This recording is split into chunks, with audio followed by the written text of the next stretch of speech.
안녕하세요, 여러분. 오늘부터 한 학기 동안 여러분들과 산림 수문학을 같이 공부할 이상희입니다. 지난 학기부터 전 세계적인 코로나 문제로 대면 수업이 아닌 비대면 수업을 진행하고 있죠. 아쉽습니다. 하지만 전 국민이 동참하고 있는 거리두기 지키기 위해서 여러분들과 함께 비대면 수업으로 우리 코로나 상황이 나아지기를 바라면서 산림수문학 수업을 진행해 가도록 하겠습니다. 아마 이 산림수문학 및 실습으로 되어 있어서요. 여러분들이 아마 후반기에 한 2, 3주 정도는 대면 수업이 가능한 걸로 지금 되어 있긴 한데요. 어떻게 될지는 잘 모르겠습니다. 그다음에 수업 상황이나 아니면 시험, 과제물하고 관련된 내용들은 이 캠퍼스를 통해서 공지를 해드릴 테니까 그쪽 참고하시면 될 것 같고요. 자, 그러면 오늘 이제 산림수문학 시작해 보도록 할까요? 자, 먼저 여러분들 교재는요. 어, 존 D. 휴렛이라는 분이 쓰신 Principles of Forest Hydrology라는 책이 있어요. 전 세계적으로 이 산림수문학 교재를 열심히 찾아봤는데요. 네, 한 두 권?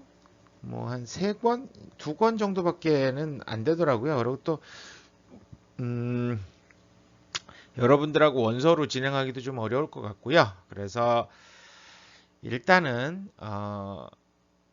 임업연구원, 지금 산림과학원이죠. 현 산림과학원에 계신 박사님들이 숲과 물이라고 한글 번역판을 출간을 하셨어요. 근데 지금 아마 그게 이제 판매되는 건 아니고요. 네, 과학원 홈페이지에 가면 이 PDF 파일로 존재를 합니다. 그래서 제가 오늘 첫 강의 때 이제 자료로 올려드릴게요. 그것도 참고를 하시고요. 아, 뭐 이 책들을 기본으로 해서 진행을 하는데 이제 내용이 전반적으로 1982년도에 이 포레스트 하이드롤로지가 이제 개정이 됐고요. 최근에 개정은 없었어요. 그리고 아, 숲과 물이라는 책도 90년대 초에 나와서 여러분들이 최신 벌써 한 30년 지났죠? 그러다 보니까 이제 그런 내용들 조금 더 새로운 내용들이나 이런 것들은 강의에 프레젠테이션 자료에 포함해서 여러분들과 수업을 진행하도록 하겠습니다. 자, 먼저 이제 그 교재에 나오는 이제 서론 부분인데요. 이 책도 챕터가 지금 제가 알기로는 전체적으로 약 챕터가요. 총 한 10개의 챕터로 나눠져 있습니다. 그래서 이제 Introduction to Forest Hydrology에 대한 내용들을 오늘 이제 서론으로서 여러분들에게 이야기를 하고자 합니다. 자, 먼저 이제 목적인데요. 산림수문학은 수자원과 관련하여 산림이나 원생지를 어떻게 경영해야 할 것인가에 대해서 그 방법을 제시해주는 하나의 학문으로 이야기를 합니다. 또 산림 자원에는 우리가 산림 내에 이제 모든 나무, 물, 야생동물, 그리고 산림이나 원생지의 휴양적인 가치 등 이런 것들이 모든 게 다 포함이 돼 있죠. 결국은 그 뭐라 그럴까요? 산림 자원이라고 하면 산림 자원 이런 얘기를 하다 보면 하나의 생태계가 다 포함이 되어 있습니다. 그죠? 도시 사람도 산림 자원에 포함이 될 수도 있겠네요. 그런 형태들이 될 거고요. 그러므로 이제 관리자가 산림 자원뿐만 아니라 산림을 포함한 지역의 경영 계획과 광범위한 모든 자연 자원의 관리에 관심을 갖는 건 당연하다라고 말할 수가 있겠죠. 또 물환경에서 물의 이동에 관한 내용은 생태학자나 조림학자, 초지관리자, 휴양관계자, 공학자, 수렵장 관리자, 도시계획가 어디에서든지 모두에게 필요한 부분이다라고 생각이 됩니다. 그래서 물이라는 게 최근 들어서 굉장히 중요한 부분 중에 하나가 됩니다. 여러분들도 아마 주변에서 흔히 봅니다. 특히 최근 같은 경우에는 물이 굉장히 중요하죠. 문제가 많았죠. 그죠? 역대 최대, 뭐, 우리나라 기록상 가장 긴 50일에 가까운 장마도 있었고요. 그죠? 그렇게 비가 많이 오다 보니까 뭐 산사태라든가 재해, 인명피해 같은 것들도 많이 생겼어요. 또 태풍이 지금 연달아서 세 개째 온다고 그럽니다. 두 개째는 통과했고요. 근데 뒤로 갈수록 점점 강해지죠. 가을철에 이렇게 태풍이 많은 것도 또 드물다고 얘기를 하고요. 대부분 태풍이 우리나라 쪽보다는 이제 제주도 전방에서 왼쪽으로 꺾어서 중국 쪽으로 가거나 아니면 오른쪽으로 꺾어서 우리 남해를 관통하는 경우들이 많았는데 이번 같은 경우는 우리나라 서해안을 따라서 올라가거나 아니면 우리나라 남쪽으로 상륙해서 동해안 쪽으로 빠져나가고 세 번째 오는 태풍 같은 경우는 지금 어떻게 된대요? 아마 지금 이제 육지 쪽으로 우리나라 쪽으로 완전히 이제 들어올지 모르겠다고 예측을 하고 있습니다. 그래서 여러분들도 이런 것들이 중요하죠. 또 물이 굉장히 부족해서 고생할 때도 있었는데 너무 많아서 고생할 때도 있고요. 원하는 대로 되는 게 별로 없습니다. 자, 두 번째로 이제 범위 관련해서 이야기를 해볼게요. 이런 그 산림수문학의 범위 이야기 하려고 그러는데요. 본 강의에서는 이제 물의 순환 과정을 설명을 할 겁니다. 그래서 물의 순환 과정이라고 그러면 우리가 뭐라 할까요? 하늘에서 구름부터 시작해 볼까요? 구름에서부터 비, 눈, 뭐 진눈깨비, 수증기, 그다음에 안개, 이슬비 이런 형태로 지상으로 내려오게 되죠. 이런 것들이 이제 숲을 통과하면서 일부는 다시 공중으로 대기 중으로 돌아가게 되고요. 또 숲을 통과한 물이 땅에 이제 닿아서 표면을 따라 흘러가기도 하고요. 땅 속으로 스며들어서 지하수가 돼서 오랜 시간에 걸쳐서 다시 지상으로 분출되기도 합니다. 그래서 여러분들 뭐 깊은 산속 옹달샘 누가 와서 먹나요? 깊은 산속에 이런 옹달샘 같은 경우도 그럴 수가 있을 테고요. 이렇게 유출된 물들이 작은 계곡을 이루게 되고요. 산지 소계곡을 이루게 되고요. 이런 것들이 모여서 이제 소하천, 그러다가 하천으로 흘러서 흘러서 다시 어디로 갑니까? 바다로 연결이 되고요. 또 이 연결되는 과정에서 물들이 지표면이나 아니면 물표면, 수표면에서 증발이 돼서 대기로 돌아가게 됩니다. 또 바다로 간 물들은 당연히 증발을 통해서 대기로 돌아가서 다시 구름으로 돼서 지상으로 내려오는 과정들이 반복되게 되죠. 이렇게 되는 것들을 우리가 이제 물의 순환 과정이라고 이야기를 하고요. 이런 과정들에 대한 설명과 이런 물 수자원 관리에 수문학을 적용해 보고자 합니다. 특히 대부분 수문학에서 가장 중요한 이제 물 순환 과정에 대한 이야기들이 많이 나올 거예요. 다음에 이제 생태계에서 생물, 무생물들이 물이 필요합니다. 식물이 자라는데도 물이 필요하고요. 우리가 삶을 영위하기 위해서도 물이 필요합니다. 제가 인터넷에 예전에 한번 보니까 먹을 게 없으면 음식이 없으면 한 3주 정도를 버틸 수가 있고요.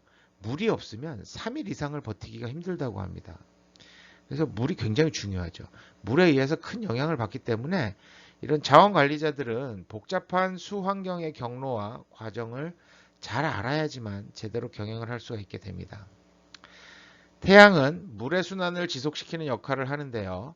즉 에너지의 순환은 수문학의 주요한 부분의 하나입니다.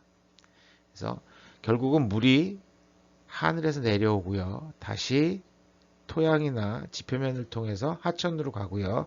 하천에서 다시 대기로 돌아가게 되는 과정들의 가장 중요한 역할을 하는 것들이 태양이라고 할 수가 있겠죠.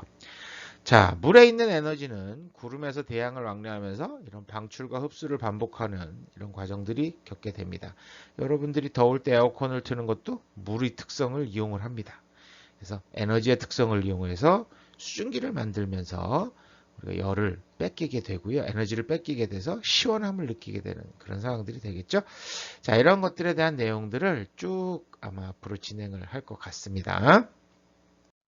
자, 이번엔 정의에 대해서 한번 알아봅시다. 물에 대한 연구와 물을 사용한다는 역사는 다른 지구과학 분야와 같이 흥미있고 아주 오래된 그런 내용들입니다. 과거부터 지금까지 뭐 인류가 시작된 시점부터 지금까지 이 물에 대해서 끊임없이 관심을 갖고 연구를 하고 있지 않나라고 생각이 돼요. 그죠? 초기에는 우리가 뭐 물에 대한 특성이라든가 뭐 H2O에 대해서 연구하고 이런 건 아니었을 겁니다. 증발을 연구하고 뭐 이런 걸 연구하는 게 아니라 네, 먹고 살기 위해서 농사를 짓기 위해서 물을 관리하는 방법이라든가 아니면 또 평상시에 내가 물이 부족할 때를 대비해서 물을 저장하는 방법이라든가 이런 것들을 고민해서 이제 뭐 문헌으로 남긴 건 아니겠지만 네, 이런 것들을 정리를 했다라고 생각이 돼요. 자, 인간은 물을 관리하는 원시 농업을 시작했고요.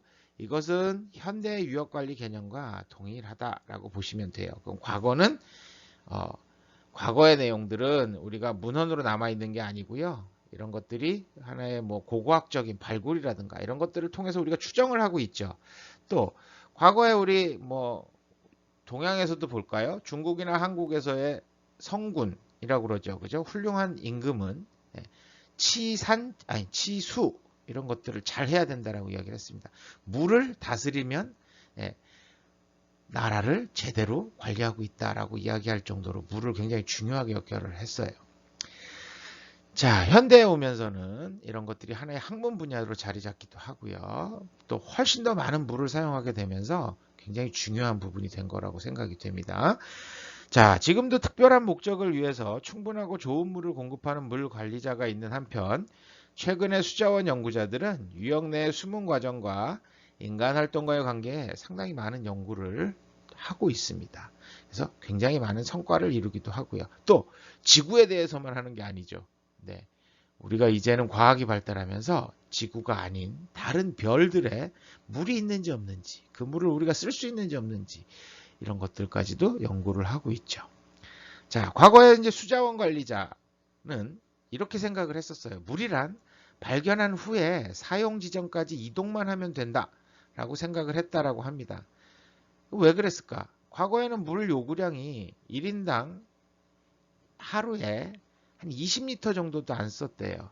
그럼 이 20리터를 다 마시냐? 그러면 안 되겠죠. 마시는 게 아니라 우리가 뭐 세수하고 씻고 뭐 이렇게 사용하는 형태들의 물이 될 것 같아요. 자, 비교적 낮았죠. 이렇게 낮은 시대의 일이었는데요. 오늘날은 어떻습니까? 1인당 물 수요는 하루에 한 사람이 한 700리터 정도라고 이야기를 해요. 이게 언제? 80년대 이야기입니다. 산업화의 진전에 따라서 금세기 말에는 한 1000리터가 필요할 것이다 라고 얘기하는데 여기서 금세기라는 건 과거 20년 전 이야기입니다. 상당히 많이 쓰는 거죠. 네, 뭐 실제로 1000리터까지 쓸까요? 뒤에 아마 우리가 이런 부분들에 대한 이야기들을 이야기할 겁니다. 자, 현재는 물을 발견해서 운반하는 이런 간단한 문제 부분들이 아니라 보호, 보존, 적절한 배분, 재사용 등의 복잡한 과정을 수반하는 이런 부분들에 대해서 산림의 다목적 기능에 포함해서 우리가 설명을 하고 있습니다. 결국은 산림은 하나의 거대한 댐이다 라고 이야기를 하기도 하죠. 그래서 엄청난 수자원을 저장을 해주기도 하고요. 또 1년에 걸쳐서 적절하게 배분을 해주기도 하는 이런 기능들하고 관련된 내용들을 우리가 고민하고 있죠. 자, 그럼 이제 여담이지만 한국에서는 언제부터 물을 팔았을까? 뭐 아마 처음에 물 판 거를 생각해 보면 여러분들 언제쯤이라고 생각될까요? 네, 여러분들은 봉이 김선달이라는 옛날 이야기를 알고 계시나요? 대동강물을 팔아먹었던 봉이 김선달. 어떻게 보면 이분이 시초일 수도 있어요. 그죠? 물을 파는 게 아니라 물을 속여서 팔았죠. 겨울철에 뭐 얼음이 얼기 전에 이제 살얼음이 얼을 때 짚을 잘라서 강에다가 뿌립니다. 그래서 얼음이 얼기 시작하면 어떻게 돼요? 이제 짚이 듬성듬성 보이겠죠. 그러고서 다른 사람들한테 거기를 겨울에 논이라고 속여서 팔았던 이야기가 있어요. 일화가. 근데 이제 이야기 속에 있는 이야기지만 뭐 그때가 아마 처음이 아닐까라고 생각을 하기도 합니다. 지금 보시는 것처럼 왼쪽 상단의 사진 같은 경우가 과거에 이제 우리나라 조선시대 때 물장수의 사진이에요. 이제 뭐 가난한 집은 어쩔 수 없었겠지만 자기가 직접 이제 져다가 이렇게 퍼다가 먹었겠지만 이제 부유한 집들은 이렇게 물 배달하는 사람들이 존재를 했었습니다. 그래서 1900년대 초에 이제 우리나라에 와 계시던 미국 출신의 교육자 겸 언론인인 헐버트는 서울에서 가장 눈에 잘 띄는 직업 중 하나가 물장수다. 물장수는 공인된 제도이고 방대한 조직을 자랑한다라고 그가 쓴 대한제국 멸망사라는 저서에서 이야기를 언급을 하기도 했습니다. 실제로 이제 물장수의 유래는 분명하지는 않습니다. 서울로 유학 온 함경도 고학생이 학자금 마련을 위해서 처음 물을 배달했다고도 하고요. 과거 보러 온 고향 선비에게 물을 나르던 북청 출신의 김아무개가 이웃에 물 배달한 것이 시초라고도 이야기를 하기도 합니다. 이후에 이제 함경도 출신 영세민들이 물장사를 업으로 삼았는데요. 그 중에 이제 북청 출신이 가장 많아서 이제 북청 물장수라는 말이 유래를 하기도 합니다. 조선일보에 있던 내용이고요.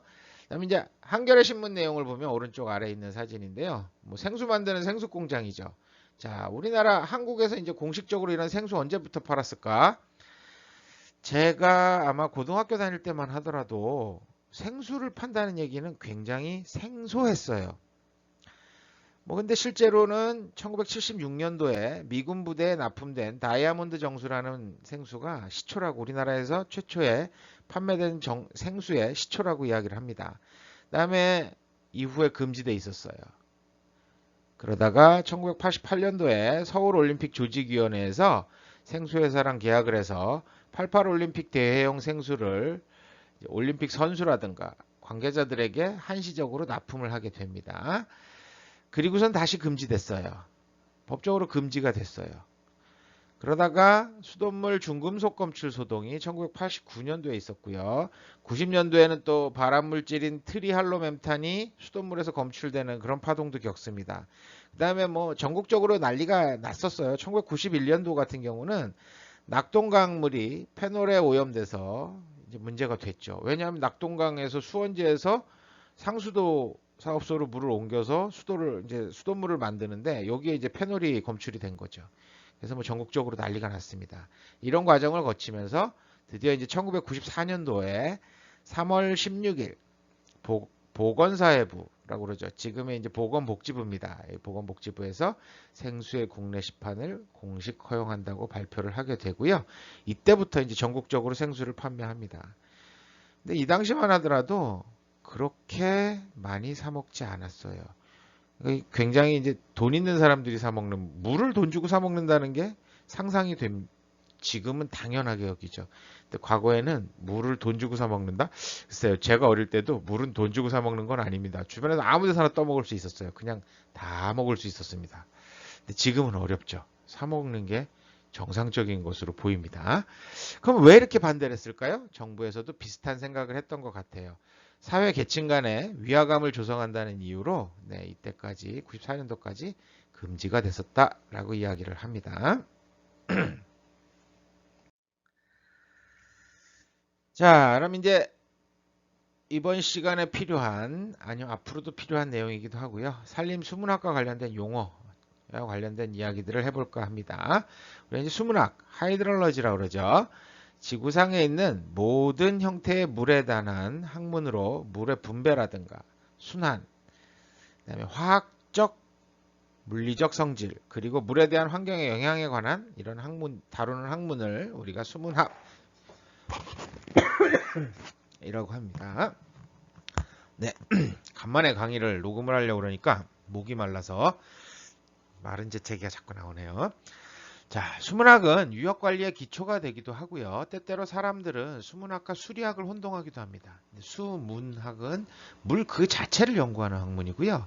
그래서 그다음에 수리학은 우리가 물을 어떻게 이용할 수 있는지를 연구하는 학문입니다. 그래서 수리학은 액체 상태의 물에 대한 정력학, 온동학, 동력학과 같은 이런 물리적인 부분을 물의 물리성을 다루는 학문이다라고 생각하시면 될 것 같아요.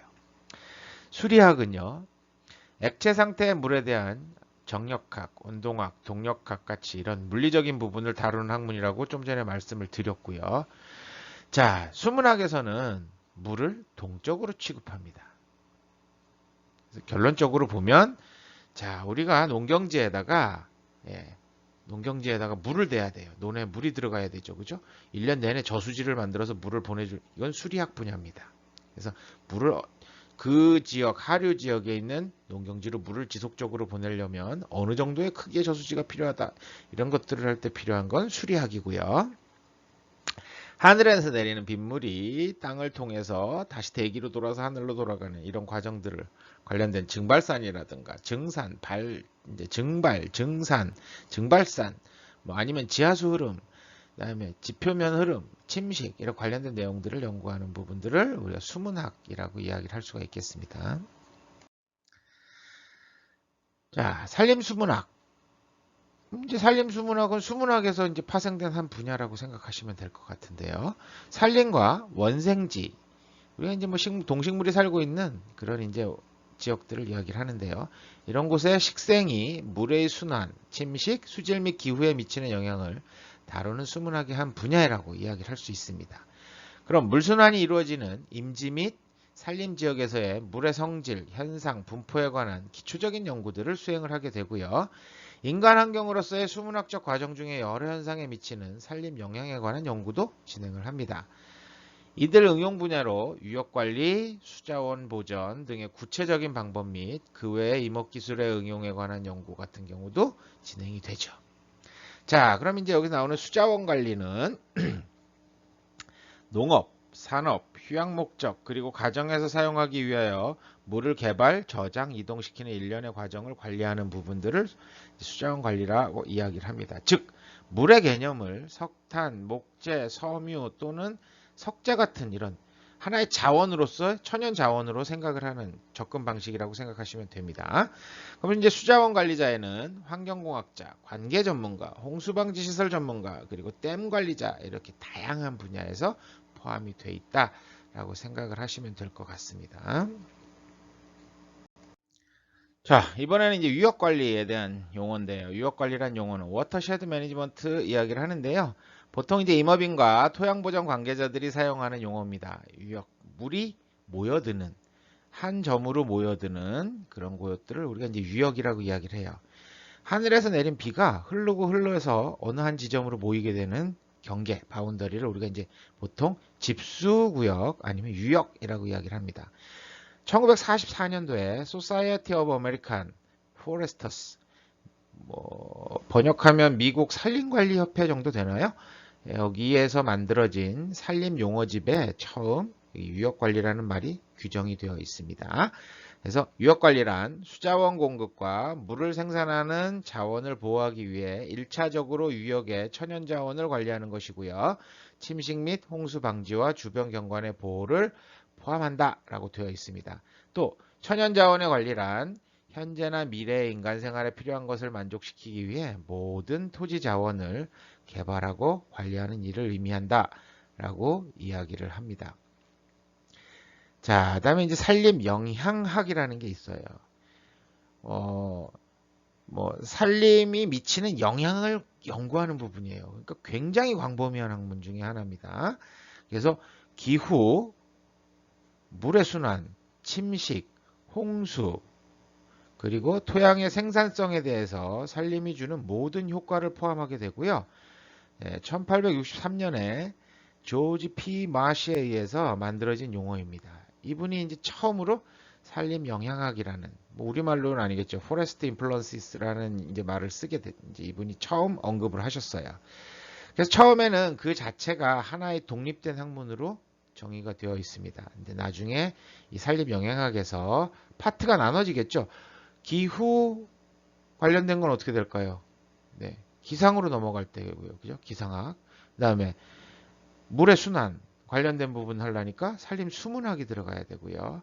침식, 홍수, 토양의 생산성 이런 부분까지 들어가니까 이제 뭐가 들어갈까요? 산림 토양학도 들어가야 되고요. 그다음에 사방공학 같은 개념도 나오게 되고요. 산림 토목학 개념도 나오게 되는 굉장히 복잡한 분야로 나눠지게 됩니다. 그래서 우리가 이제 아까 얘기했던 이런 영양학 분야에서도 가장 이런 아마 이번에 이제 쭉 우리가 수업을 진행하는 산림 수문학 분야에서 이제 가장 중요한 단위 중에 하나가 유역, 워터쉐드라는 부분이 될 것 같고요. 아마 뒷장에서 다시 설명이 될 것 같아요. 자, 강의 내용이 너무 길어지면은 저희가 이제 그 동영상으로 변환하는 것도 문제고, 그다음에 유튜브로 업로드하는 부분도 좀 문제가 돼서 한 25분에서 30분 정도의 분량으로 내용을 정리를 해서 몇 개로 나눠서 올리도록 하겠습니다.